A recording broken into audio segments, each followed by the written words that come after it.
SMU has never seen an offense like Baylor's. And can Baylor finally stop the run for the life of them? Find out Mm. next.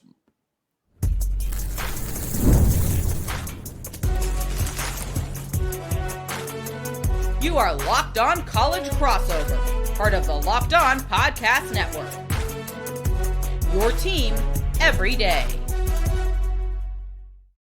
It is a Locked On College Crossover. Cam Stuart from Locked On Baylor, Grayson Singleton from Locked On SMU. An all Southwest Conference battle renewed again up at Ford Stadium in University Park this Saturday morning.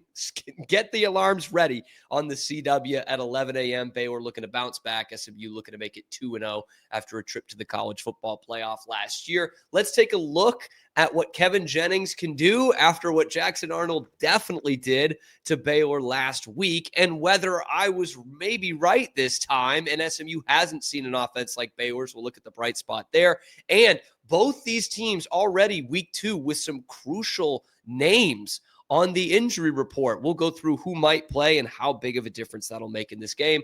All that and more coming up on this Locked On College crossover. Grayson, obviously looking at these two teams week 1s, like very different level of competition. And so with Baylor, I can take a look critically at how they looked against a pretty good team, maybe a team that looked better than I thought they were going to, but facing a team like East Texas A&M, formerly A&M Commerce, you get the win. A win's a win. 42-13 is 42-13. How much do you take away from games like that before we look at this game on Saturday? Well, my philosophy has always been when you're playing against far inferior competition, you got to dominate in the trenches. And what I saw was SMU on the offensive line move the East Texas A&M offensive line. Line of scrimmage getting reestablished 3-4 yards down the field. And then on the defensive line, they didn't get moved. They had a dude, Terry Webb, in the middle of their defensive line who was just completely immovable, made a couple of plays, had a sack. So when it comes to evaluating those kinds of things, that's really what I'm looking for. Skill position players did their thing. God, SMU was sloppy. They were sloppy as all get out. I mean, 6 penalties in the first half. You turning the ball over. They turned the ball over 3 times against East Texas A&M. Not something you thought you would hear, but by and large, they looked okay. They looked good enough in the trenches to where I say, okay, they validated where they are ranked right now. They validated that they have a chance to get back to the college football playoff. And it's week 1 with no preseason. Things are going to be sloppy anyway. So all in all, pretty good. What'd you think about, y'all played an actual competitive team. I mean, yeah, it was entertaining to say the least. I'll say that. Sure. And one of the defenses definitely looked competitive for sure. It just wasn't ours. It did take me by surprise, man. It did. Like, I wasn't one of those people that was like, Baylor's way more talented than Auburn. I got sick of people saying how much more talented Auburn was. I thought it was a closer gap. But I was stunned at how ineffective they were in the run game. Mostly on the defensive side. Offense, you were down 2 scores in the first quarter, and it was like that most of the night. But I was stunned at how much they couldn't contain Jackson Arnold. I really thought Dave Aranda, 8 months to get a game plan here, knowing what Jackson Arnold can do, and maybe more importantly, what he can't do. I thought you'd tie an arm behind his back, and you didn't. You absolutely didn't. I mean, 140 yards on the ground, a couple of touchdowns, just at will, and they ran for 6 yards a carry the whole night. Arnold throws for 108 yards, and they win by 2 scores and score 40 points on the road almost. So it was just a brutal takeaway for me. I do like the offense. I still do, which we'll talk about in a few minutes. But I got to say, Grayson, I'm really worried when I look at and what Dave Aranda said earlier this week. Kevin Jennings does a lot of the same stuff that Jackson Arnold does athletically. Arnold's a bit of a bigger guy. But Kevin Jennings can really make plays with his legs. But Aranda says the thing that's different is Jackson Arnold gets out of the pocket with the intent to run. Kevin Jennings gets out of the pocket and he can run, but he really has the intent to pass, to make a play in the pass game. So maybe it's a little bit easier to put a spy than it was for Jackson Arnold, but it's still another guy that you have to defend. What do you think about that assessment, having watched that Auburn Baylor game on Friday? Well, I tell you what, the fact that Dave Aranda couldn't look at the Oklahoma-Alabama game from last year and come up with a game plan for Jackson Arnold is a crime in and of itself, because the game plan that Auburn just ran out and bludgeoned Baylor with was exactly what Oklahoma did to upset Alabama at home last year, late in the season. So to me, that's a little bit inexcusable. When it comes to Kevin Jennings versus Jackson Arnold, here's what I think you have to realize. Jackson Arnold is 40 pounds heavier than Kevin Jennings. I may be overselling that, but you get the point. SMU's not going to run a whole bunch of quarterback power with Kevin Jennings, who's a little bit more wiry. He's 6'3", 195 pounds. They're not going to be running him like a fullback into the Baylor defensive line. What Kevin Jennings does is what you just highlighted. When he gets out of the pocket, he is still a threat as a thrower. Jackson Arnold's going to look to get north and south, where KJ, he's going to like matriculate around and kind of keep his options open, looking for somebody to sling it to.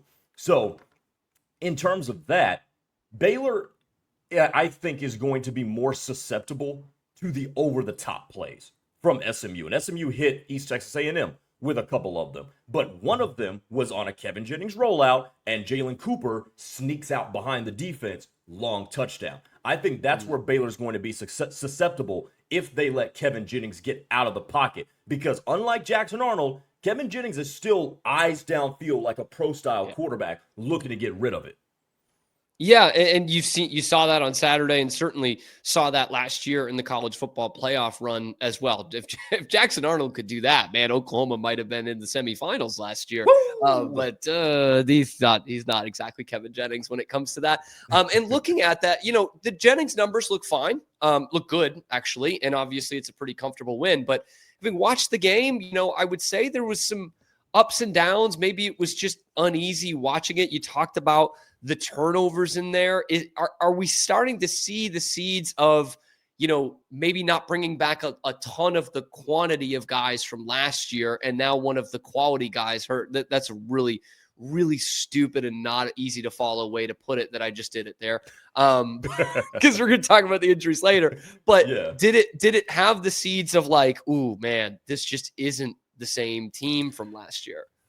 It did on the defensive side. On the defensive side, it definitely did. And they lost Ahmad Walker and Kobe Wilson, their top two linebackers, top two tacklers from last year. That's where it looked like you were missing stuff. Offensively, they didn't really lose a whole heck of a lot outside. They lost a couple of wide receivers, don't get me wrong. Mm-hmm. And then they lost their leading rusher, Broussard Smith.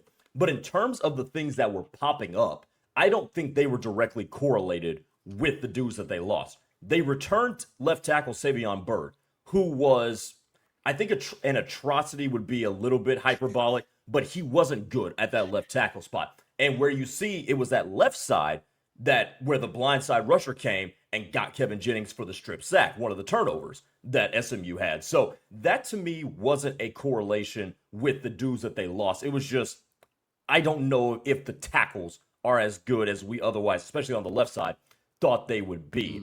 So that would be a way where Baylor could probably get them. But other than that, in terms of the stuff that they lost last year, SMU's done a pretty good job replacing them. Now, one of those replacements was Jordan Hudson, who looked like he snapped his arm off on the first play of the game. But the run game looked, it did look terrible. But the run game looked good, and the run blocking looked so good. And then Kevin Jennings is just going to get better and better. He's going to get more comfortable. So in terms of replacing what you lost, I don't have any concern, especially on the offensive side with that. Yeah. So real quick, so you like where the run game was at? The leading rusher at 44 yards, and you're okay with that? You're liking that? Well, keep this in mind. It was 44 yards on 7 carries. So they divvied up the carries between Chris Johnson Jr. And T.J. Harden and Derek McFall. And look, the first two had a burst. They had a burst and they had a wiggle. And again, week 1 games are so weird. Like the stats can sometimes be misleading, but the averages per carry, if you take Kevin Jennings and the one run that Ty Hawkins had out of it, so you take the quarterbacks out of it, SMU ran the ball 26 times for 124 yards. That's 4.95 yards per carry. More than satisfactory by most football standards. So yeah, I feel more than comfortable of where the run game is. Okay. All right. And you're feeling okay with that run blocking as well. You know, I mean, part of this too, you know, no excuse for how bad Baylor was in the run defense. They faced a PFF top 10 preseason offensive line as well. So, you know, that part has to be put into it, I guess too. Yeah. Yeah, no, I feel more than comfortable, especially going up against. Look, SMU's offensive line is not Auburn's by any stretch of the imagination. They are not as big, they are not as good as Auburn's offensive line. But the way Baylor just could not, I mean, they couldn't offer any sort of resistance to Auburn's I would game. love to offer some resistance, Grayson. I would. But I can't. I wish I could right now. I mean, hell, you and I could have played up there and run support and maybe offered the exact same as what Baylor was. I mean, it looked bad. And if you're Baylor, here's where, and I want you to hear your take on this too. If you're Baylor, here's where you can get got. If you start giving up chunk run play after chunk run play after chunk run play, what do you become susceptible to at that point? The play action pass. And even though Jordan Hudson is out, SMU's got plenty of speed at wide receiver to get behind the defense. And we know that because of that speed, Baylor's going to have to play at minimum with that too high, which means it's going to be a lighter box for SMU to run against. And if you can't get stops with your front six or your front seven, all of a sudden everything else gets opened up. You know what? I might have to disagree. And here's why. Here's why. Because Auburn ran for 300 yards on Friday night, and Dave Aranda didn't get out of the too high the entire game. So he is so committed to not being beaten over the top on the play action pass that might be why. You might run for 300 more yards, but damned if you're not going to beat those too high. But so fine. That basically means he doesn't want to get into another track meet, which he already got in a track meet playing too high. Like that is like that's an issue if you get into a track meet and you're staying in a too high shell. Like that's not supposed to do. But it also does. The play action doesn't just open up deep down the field, right? Sure. It opens up the intermediate too, which SMU with RJ Maryland kicking out to wide receiver now and playing a lot in the slot. Matthew Hibner is a tight end that can own the middle of the field. And then you've got guys running crossers all around the place. You could still be susceptible to the play action path, even if you're hell bent on making sure nobody bombs you over the top. Sure. And this is where I do think that, I mean, Baylor's tackling was awful. And I know every team starts at the same spot, but I'm going to say, like, from week 1 to week 2, there has to be a natural progression there. Like, it has to naturally get better. But again, everyone was starting at the same point, and Baylor looked way worse than Auburn did. Anyway, coming up next, the bright spot of Baylor's game against Auburn was the offense. Is that going to overwhelm SMU? Let's talk about it next on this Locked On College crossover. But first, today's episode, this crossover edition, is brought to you by our friends over at Supply House. When the opening whistle blows on a new repair, get your crew moving forward with Supply House. Order today and see the parts on your doorstep tomorrow. Over 280,000 plumbing, HVAC, and electrical items from the most trusted brands in the business. Their real-time inventory and honest lead times keep you from punting projects, while their industry-leading customer service always has your blind side covered. Need parts fast for a project? Supply House has next-day delivery. Talk about a game breaker. Join the free Trade Master program today and score serious perks like priority shipping, lower prices, and a dedicated support line. Visit supplyhouse.com to sign up for free and use the promo code SHCollege5. That's SH for Supply House College 5 for 5% off your first order. That's supplyhouse.com. Real people, real service. Today's episode is also brought to you by our friends over at Rougiette Ready. Look, you guys have heard of Viagra, Cialis. Maybe you've even used them. But if you're looking for something beyond the usual pill, it's time to meet Rougiette Ready. Rougiette Ready is a next-gen prescription treatment designed to amplify arousal in the brain and boost blood flow. Unlike the usual pills that can take hours, Rougiette's 3-in-1 formula dissolves under your tongue and kicks in fast, on average in 15 minutes. Effects can last up to 36 hours, so you can stay confident and in control when the moment is right. Over 150,000 men have already made the switch. So head to Rougiette.com/LockedOnCollege and use the code LockedOnCollege to get 50% off today. That's RUGIET. AT&T.com/LockedOnCollege and use the promo code LockedOnCollege for 15% off. Individual results may vary with prescription treatment. Compounded drugs are permitted to be prescribed under federal law, but are not FDA approved and do not undergo FDA safety, effectiveness, or manufacturing reviews. So please visit the Rougiette website for full safety information. And now back to the show. Crossover edition, Locked On Baylor, Locked On SMU. Grayson, one of the only real positives I could take from Baylor's week 1 loss to Auburn was that the offense still looked pretty good. Now, they left some points on the table, but I think America watching that is saying, okay, Baylor can still play some offense here. Was that what you got as an outsider watching? Yeah, I did, but I don't know the way they played offense was the best way, because one, they kind of abandoned the run game pretty early, so they became really one-dimensional. Which, let me tell you, against SMU could work in your favor. It's a double-edged sword against SMU. I'll say that, but I'll save that for a minute. Sawyer Robertson, here's what I was going to ask you about. Sawyer Robertson threw the ball 48 times. Now, 419 pass yards, 3 touchdowns, but he only completed 27 of them. So my question to you was, with the fact that they completely punted on the run game and Sawyer Robertson was 27 of 48, not the most efficient, do you think that the way they did that is going to be sustainable as you go throughout the season? No. If Sawyer Robertson's throwing 48 passes in this game, they didn't win it. In fact, I should have gone back and seen this, but I would venture to say that anytime Sawyer Robertson's thrown the ball more than 40 times in a game, Baylor's not won. And it's all the same kind of game. BYU last year, LSU in the bowl game last year, Auburn in this game. You fall down early and you say, well, the kid's got a great arm. He can, beat a couple of different defenses. We've got weapons out there. Our best chance to score is in the pass game. And so maybe they do wait a little bit, or some teams would wait a little bit longer to just abandon the run game. And they did it at 14-3. I mean, that's how you only get to 64 rushing yards in the game. They're not a bad team running the football, but they completely punted on it and kept themselves in a game with their passing attack and some busted plays. And Sawyer Robertson, who actually I think worked better against the blitz than a lot of people thought he would. That was kind of the downside on Sawyer Robertson, was when you blitz the safeties and there's pressure coming down the middle, he can really struggle. And obviously they got to him a couple of times. They sacked him 4 times. He was 27 of 48. But I don't think that was a huge issue for Sawyer in this game, and completed passes to 8 different guys. Like that, to me, that's what so impressed me. His 2 leading receivers were, a tight end who didn't really get into it until middle of the year last year, and a transfer, Michael Cole Trigg. Wilson. Yeah, Trigg was uncoverable in this game.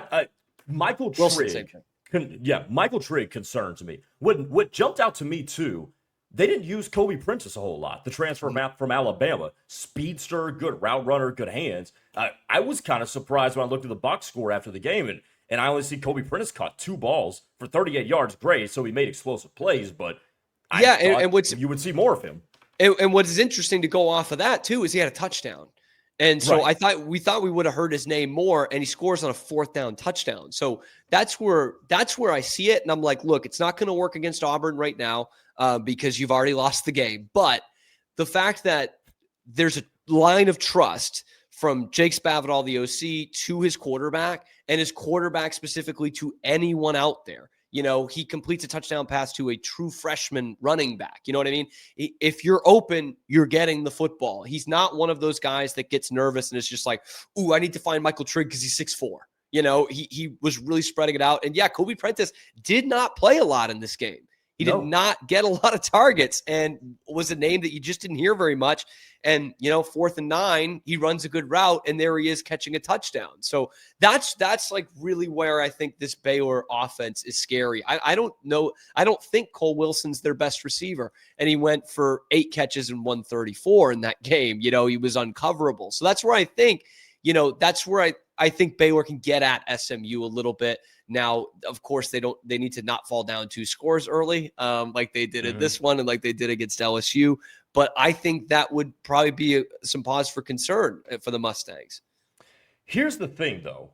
And I'll talk about how it affects the Mustangs in a second. Okay.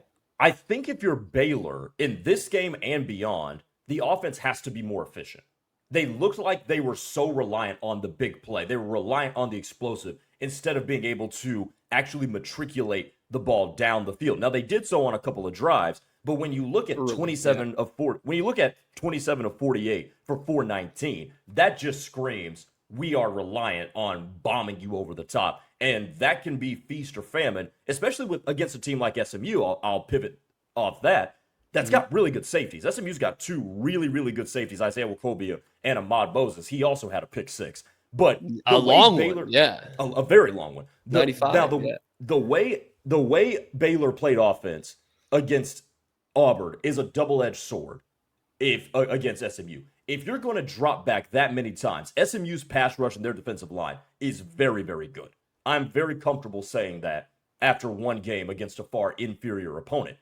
Okay. The flip side to that coin is, though, SMU's corners, that one can be interesting because they've got a solidified corner on one side of the field with Deuce Harmon, but Speedy Nettles was on the other side and he was fine, I guess. Their nickel spot still seems like it's up in the air with three guys. So that's part of the secondary can be had. And I think right now, at least before you assess the Alex Kilgore injury and who's going to play behind him, if you had to pinpoint a weakness in the SMU defense, it's the corner opposite of Deuce Harmon, and it's whoever is playing that nickel spot right now because it just wasn't fantastic in game one. And that opens you up to be able to, get run through down the seams, over the middle of the field if you get caught in man coverage and stuff like that. So I think that's the two sides of that coin with Baylor's offense versus SMU's defense. That becomes interesting, Grayson, because I think Baylor can be real effective in the slot.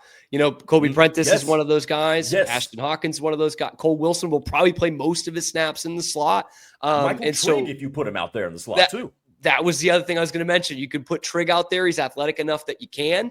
And if you spread it out like they're going to, then you're isolating potentially a linebacker in coverage. And that's just a cheat code for these big athletic tight ends, no matter who it is. And SMU might be down a linebacker for this game. How about let's talk the injury report? It's robust in terms of quality, maybe not quantity, but robust for both these teams heading into week 2. Let's see who it affects more next on this Locked On College crossover.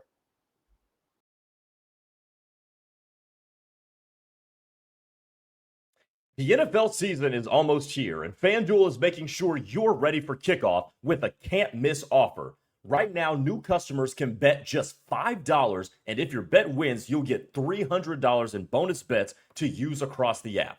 I love using FanDuel because it fits however I prefer to bet that particular day. Player props, building a same-game parlay, or even jumping in with live bets as the action is already starting to unfold. So are you ready to play? Download the FanDuel app now by visiting FanDuel.com to get started. That's FanDuel.com to place your first $5 bet. We're also brought to you today by Game Time. College football is back, and as you can tell, Cam and I cannot even be more excited. The tailgates, rivalries, energy in the stands, and there's just nothing like it, man. But let's be real, actually getting the tickets can be more of a hassle and more of a battle than even the game that you're watching on the screen or trying to get to. Endless queues, hidden fees, and prices jumping at checkout.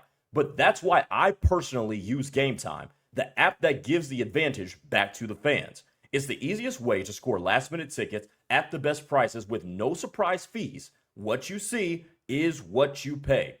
I love the zone deals too. You pick the section, and Game Time picks the seats, and you get to save big. So take the guesswork out of buying college football tickets with Game Time.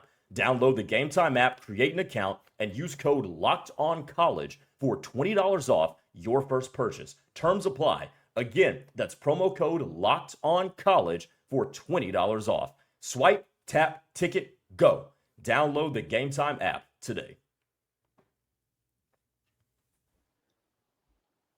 Back here on this Locked On College crossover, Cam Stuart, Locked On Baylor, Grayson Singleton, Locked On SMU, the old Southwest Conference rivalry back. First of all, You and I Yeah. are not old enough to be able to reminisce back to the Southwest Conference. Don't ruin this. No, don't ruin this. In fact, it's been 9 years since they played, and I was a student 9 years ago. Which is wild. Yeah, I mean that used to be a fairly regular game, and now I think honestly part of it is, SMU has obviously really raised their profile the last couple of years, and the ACC move definitely raised the profile. The college football playoff appearance definitely does. But for years, that was just like having East Texas A&M as game 1 or 2, and it's not like in 2017 SMU became this powerhouse. But I think that's probably kept Baylor away the last couple of years. It'll probably keep TCU away for some of these years as well. For some of them, TCU's already said, "Yeah, we're not playing this game anymore." So it's tougher, and that sucks for college football. You know what I mean? It absolutely does. That's something that came up in Dave Aranda's press conference too. He was like, "Yeah, this is a game that should be played." And then Jackson Posey, who's appeared on this show, asked later in the press conference, "Are there any plans to continue it?" And he goes, "Not that I know of." It's like, well, which is so strange because the College Football Playoff Committee has said that they're going to use a new metric now for selecting. They're going to penalize you less for losing to good teams, and you're also going to have your resume enhanced even more by beating a good team. So that alone, coupled with the expanded playoff, should allow you to keep playing these games. So it just seems so, I don't know if we can use that word. It just seems backwards. It seems very, very backwards what's going on with people canceling rivalries in lieu of the fact that you should be able to play more of these games because the days of the undefeated national champion are over. That's exactly it. Like these games, for all intents and purposes, don't really mean anything, but not as much as just having them on the schedule. You know what I mean? Like Baylor for having lost to Auburn, that sucks. But if they're 10-2 and in the Big 12 championship game at the end of the season, you're just like, oh, well, they played a good Auburn team and they hung tough with them. You know what I mean? And that's what it becomes. So, like, there's no reason that, it's Baylor and SMU shouldn't even be playing like an A&M or a UT. We're both Power 4, and why not? And you're getting incentivized, too, to play these games. Literally, because if you beat these teams, like, look at what LSU did over the weekend. And I know we got to get to the injury report, but look at what LSU did over the weekend beating Clemson. If LSU ends up on the fringe of the college football playoff, you don't think we're going back to week 1, back to Labor Day weekend and saying, well, they beat Clemson. I guarantee you there probably will not be another team on the college football playoff fringe that is going to have a better win than that. Mm-hmm. Yeah, I mean, Miami might be the same way. Exactly. If Miami, has a loss that they shouldn't, and they're 10-2, and they're saying, 10-2 ACC, just the same way they would do in the Big 12, well, they beat Notre Dame. Like, you know what I mean? And how high we all were on Notre Dame. But a Notre Dame team that was just in the championship. Right. National runner-up a year ago. Yes. But let's talk Baylor SMU, shall we? The injury report, we already love it. Again, not like a huge laundry list of guys who are missing time, but two pretty big names for both these teams now have major question marks next to it. Let's look at SMU first. Alex Kilgore gets this unbelievable pick 6 in the win on Saturday and gets injured as he's doing it. Jordan Hudson, not that Jordan Hudson, gets injured in the game as well. SMU's top returning receiver goes down. It's gruesome. It's ugly.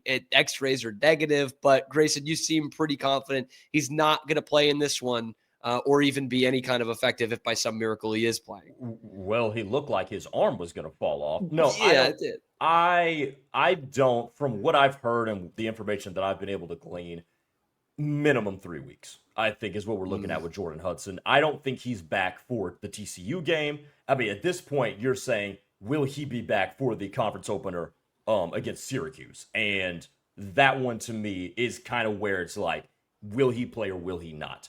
I'm confident he'll be back by the time they play the upper echelon of the ACC, but I wouldn't expect to see Jordan Hudson for the rest of non-con. And Alex Kilgore, to me, I still can't find anything definitive on him. I don't even know what the injury is. Is it an ankle? Is it a foot? If you just watch the content, if you just watch the game on TV, you're like, well, this could be a number of things. This could also be the strangest thing ever. But he did leave the game in a boot on Saturday. And Look, I don't know. Do I expect him to play this week? If I had to hedge a bet, I would say no. Would I be shocked if he played? Also no. But I do think that's going to be one that they get back, unless I'm missing some critical information. That could be one that they get back for TCU.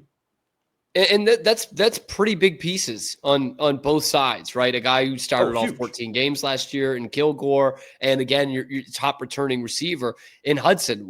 Let's look at the Hudson one first. Kilgore played in all 14 games. He did not start all 14. Okay. Yeah, just to clarify that. Yeah. Okay. All right. So a guy who brings some snaps, but maybe not necessarily starts. Yes. Looking at Jordan Hudson, you say Baylor's susceptible to some play action passes, maybe the big pass play over the top. We're still a little uncertain on this Baylor secondary.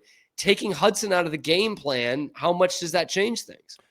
Well, Romello Brinson still brings a deep attack threat and a speed threat, so it doesn't take him out entirely, but it does move a guy like Jalen Cooper, who's a true freshman, into the picture. And Jalen Cooper caught a touchdown, got behind the defense, got a touchdown against East Texas A&M. And there's been a lot of hype around the 3 freshman wide receivers that they expect to play. Jalen Cooper being one, Carterius Brown being another, who had one catch for 12 yards, and then the Robinson kid, who got out there a little bit, didn't factor in too much. But now you're looking at guys like true freshmen Jalen Cooper and Carterius Brown, who's going to step up. Also, this is his second game returning from a torn ACL, but I wonder if they start to utilize R.J. Maryland a little bit more, the tight end that was converted to a wide receiver, who, by the way, is still 240 pounds as well. So, I mean, it's starting to look like a Kelvin Benjamin type of thing. For real. But I wonder, he only had 2 catches in game 1, which, okay, cool. He's coming back. He's wearing a big old brace, but he's coming back off of an ACL. I'm wondering if they utilize him more in this one, in lieu of the injury to Jordan Hudson. He was a menace at South Lake Carroll, by the way. Yes, Baylor fans, you'll remember him. You'll remember his dad, of course, playing for the Cowboys as well, Russell. So, and that is a dude who, has he put up the numbers like Michael Trigg? Not necessarily, but that same kind of vein of like, you can put him in the slot, you can put him in at tight end. He's probably going to be a mismatch either way, which not a lot of guys can do. And looking at this Baylor side of things, it's a double-edged, because you get your best run attacking secondary player, defensive back, in Carl Williams, most likely is back for this game. Box safety, star position. His highest rated EFF is actually supporting against the run. But you're probably not going to have Jackie Marshall in this. The best player on your defensive line, decent at getting to the passer, but mostly at drawing a lot of attention in the middle of the defense and stuffing the run. Hugh Freeze was raving about Jackie Marshall before the Auburn game. He goes out in the first quarter. It's a high ankle sprain. And Aranda said earlier this week, honest to a fault, he was asked who's going to replace him. He's like, I don't know yet. We don't really know how we're going to figure that out. Not exactly what you like to hear against a good SMU offensive line, and when you just gave up 300 yards. So, you couple that with, taking an explosive receiver out of the game, taking a good run stuffer out of the game, but adding one back in. Who knows? Maybe it just puts it at a push here. But Grayson, before we get you out of here, it's Thursday. All right. For me, it's Tuesday for you. What do you want to throw out a prediction, or do you want to throw out like a key to the game or anything from SMU's side?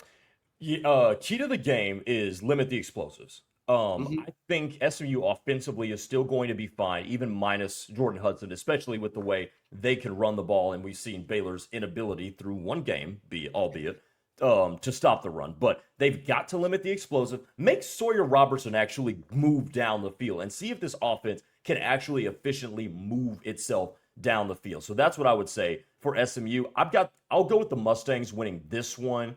I said yesterday on Monday's show that they could win this one in the double figures. I'm gonna go with 27. I'm gonna go 27-19 on this one. So a win by 8. Oh, it's an ugly score. 27-19. Oh, man, but a win is a win. I mean, do I need I do any X factor other than the obvious? Like if you're going to give up 6 yards to carry, yeah, you're going to lose the game. How about that?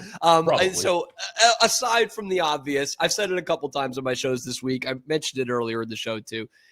17 points on 5 red zone trips. Like, you still got to be better than that. Like, you turn it over on downs in the first quarter, you turn it over on downs at the end of the game. You gotta be better than that. So that's the only downside I had to the offense in the Auburn game, was just that stat alone right there, and the fact they had to score on 2 4th downs. Baylor's always aggressive in that. I'm gonna pick the Bears because I don't know any better, Grayson. I'm gonna do it 2 weeks in a row.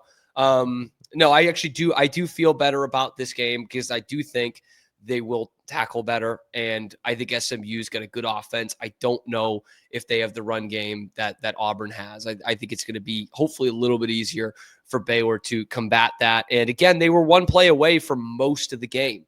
And they give up a kick return touchdown to, which hopefully is not a habit, hopefully one of those fluke things. So I'm going to pick Baylor in this one. I'm going to go 34-23. 34-23, the Bears take it. So you are going with the double-digit spread. I'm going with the double digits. I'm bold enough to do it. Look, I knew you were thinking it, but I'm going to do it. 34-23 on the road, and should be a good one. Grayson, you're still, it's a new channel here. It's first season of Locked On SMU. Real quick, tell the people where they can find you.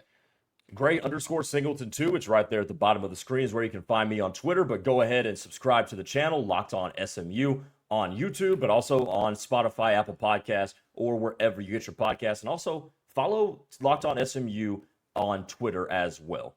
Yes, and if for nothing else, Baylor fans, because obviously that's who we're talking to here, to get them to follow your channel. If nothing else, these two teams are always battling each other for recruits. So, and both of us will have that going as long as it is going. So drop your score predictions in the comments section below. Be sure to like the video, subscribe to both these great channels, and we will see you on the next one. This has been a crossover edition, Locked On Baylor and Locked On SMU.